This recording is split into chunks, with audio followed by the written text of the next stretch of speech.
আগতীয়াকৈ আগন্তুক ৰঙালী বিহুৰ শুভেচ্ছা জনালো অসমবাসীলৈ। চতৰ মাহ সোমোৱাৰ লগে লগে যেন আগমন ঘটে বহাগৰ বতৰা। বিহুৰ আগতেই আপোনালোকলৈ লৈ আহিছো বহুতো কম দামত আপোনাৰ পৰিয়ালৰ মন পছন্দৰ গাড়ীখন।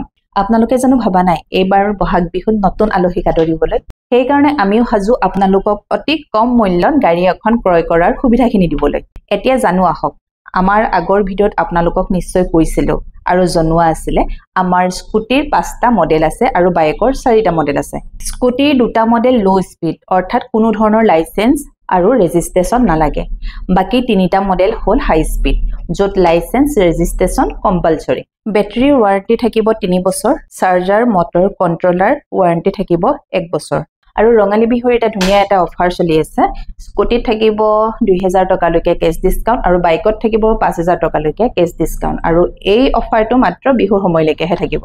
এটা কথা হ'ল আমি ইলেক্ট্ৰিক স্কুটাৰ এখন কিনিম কিয় নহয় জানো? আপুনি যদি এখন ইলেক্ট্ৰিক স্কুটাৰ কিনে তেতিয়াহ'লে প্ৰথম কথা হ'ল পলিউশন মুক্ত। লাহে লাহে আপোনালোকে দেখিছে সকলোবোৰ গাড়ী মটৰ ইলেক্ট্ৰিক হ'বলৈ গৈ আছে। মই এটা জাস্ট আপোনালোকক এটা সৰু এক্সাম্পল দিব বিচাৰিছো। আপুনি যদি এখন পেট্ৰল স্কুটাৰ ধৰি ললো 60 কিলোমিটাৰ যাবলৈ হলে যদি 30কৈ মাইলেজ দিয়ে তেতিয়াহ'লে আপোনালোকক তেল লাগিব 2 লিটাৰ। গতিকেলৈ বৰ্তমান এতিয়া পেট্ৰলৰ মূল্য হৈছে আপোনাৰ পাৰ লিটাৰ 100 টকা কৰি। 1 টকা মান কম হ'ব পাৰে, আপোনাৰ গৈ আছে 200 টকা।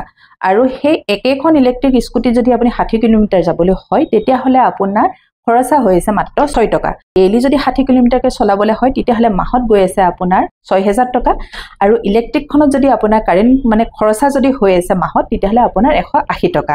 আৰু যদি আপোনালোকে কিবা জানিব বিচাৰে তেতিয়াহ'লে তলত দিয়া নাম্বাৰটোত আপোনালোকে কন্টেক্ট কৰক আৰু আজি আপোনালোকে বুকিং কৰক।